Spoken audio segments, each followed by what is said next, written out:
I'm not gonna lie, that's gotta be one of the most funny and disrespectful things a Isekai MC could do in some time. It's not like he meant it as such, but it's kind of funny. The way this episode starts out is you pretty much have this guy throwing a hissy fit. Rar, we're order of religion. Give us what we want. All this new magical stuff that's happening, the church claims it. And in the middle of this kind of hissy fit, they throw it in this dude's face, who's kind of covering up for our MC, being like, simmer down, you're not you when you're hungry, try Snickers. He's like, God's chosen magic, holy magic, should not be used as plumbing. Because essentially our boy has made a magical toilet. So, using holy magic for the plumbing and flushing, all that other jazz. And essentially we have an MC who took a shit on religion, which I didn't really think of it as such, but kind of pulling yourself back, it might actually be able to be viewed as that, as like you're taking the piss, quite literally, on their god, because at the end of the day, the chosen holy magic is being degraded at face value. Now, the actual service is anything other than that. Clean plumbing is very important, and I'm sure this church secretly just wants to use it for themselves. You know, kind of the do as I say, not as I do.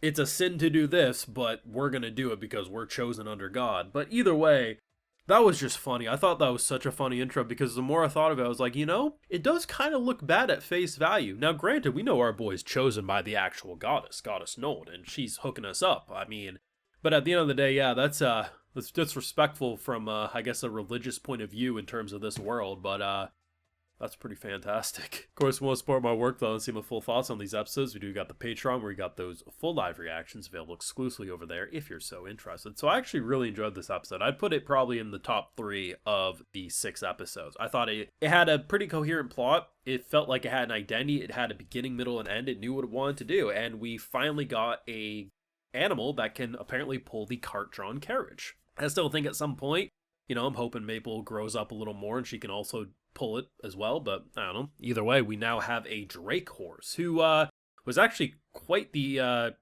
tough cookie. It was hard to get. We had to essentially put it into a pocket dimension, so pretty much this world's equivalent of a Pokeball, and immediately knocked our boy out. Was gonna die if Maple didn't draw the horse out. It was a solid episode, and I think some of the little points that really make this episode pop are the kind of like more cutesy dumb moments, like with Maria, who's basically apparently the #1 shipper when it comes to Sophia. I mean, it's not like she doesn't also get flustered around her boy, but I love the idea that anytime it seems like she's making a move, she's just in the background with like drool coming out of her mouth, being like, yes, this is fantastic. I think that's a really fun addition to the show, and it makes it feel less like love triangle-y, I guess, than it could have been, because even though it still feels like a harem, it feels more like Maria's like, I'm okay getting cucked, just do it in front of me, and I'm like, okay, girl, whatever you want to say. Just very, very, very enjoyable. But I think the best part is probably what they did with the goddess stuff. So he goes and prays to goddess Nolan, and she's immediately like, did you bring me snacks? And he says no, and she considers killing him right then and there. But no, in seriousness,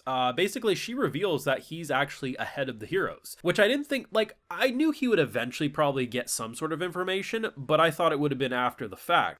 So, according to her, the heroes are a few months out from where he currently is. Now, there is a moment in the episode which is 10 months past that scene, but it's interesting. So, this pretty much confirms that he's been in this world for, 8 months? Apparently, in the original source, it was like 2 or 3 years of a jump that he was given. In the anime, it's a year. I don't really think it makes much of a difference, personally. I think it's a good amount of time, but I digress. So if he's been there for about 8 months, he's done pretty well for himself. I mean, he has a pretty much functioning business when it comes to refrigeration as well as plumbing. He has a good group of allies. He has partnerships, and apparently the person who covered our tracks against this church, did pretty well. But yeah, like I said, the best part was probably the god stuff, just revealing a lot more information than I thought he was going to have, while also clearly keeping some things a secret, but not in a way that it makes you feel like the goddess is trying to screw him, but more so she has a reason. Like, she's one of the rare cases of an isekai goddess where it's like, I trust. Like, she has done nothing wrong, and I think what is happening when it comes to this other goddess that's, part of different religions, is that it's probably a misrepresentation of Nolan, but Nolan is obviously the true goddess, or she has a sister that she really hates and she wants that bitch to go.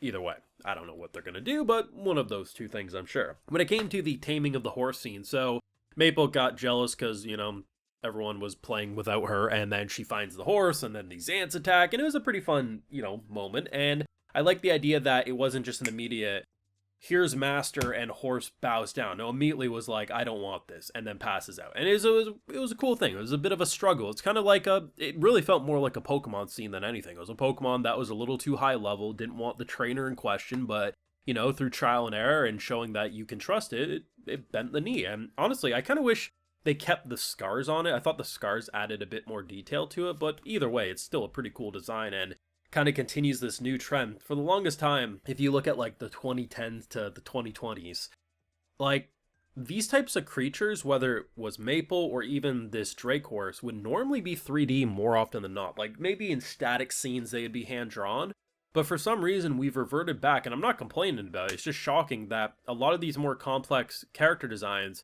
are sticking to a more simplified 2D drawing, and they rarely are jumping into 3D, which is surprising because often they would do that for so long, and now we're in this new era that despite so much issues with anime production, somehow we've been getting blessed with things that normally would be 3D somehow being pretty okay 2D, which, like I said, I'm not complaining. I'm just shocked that these like lower tier anime that aren't getting the highest production values, aren't getting the longest production schedules, or the healthiest production schedules, are able to pull off a lot of stuff that really wasn't getting pulled off on even higher quality anime even a few years back, but now is becoming the new norm. I don't know, it's interesting. But for a midway point, yeah, I thought this was good. It's not like an episode that reinvents the wheel, but I mean, when you have an episode that is the equivalent of an MC taking a shit on the religion of this world without even realizing it, on top of one of your main love interests being okay getting cucked because she loves it, that's just funny the more I think of it. I think it's just adorable. And Maria's also, she has a VA that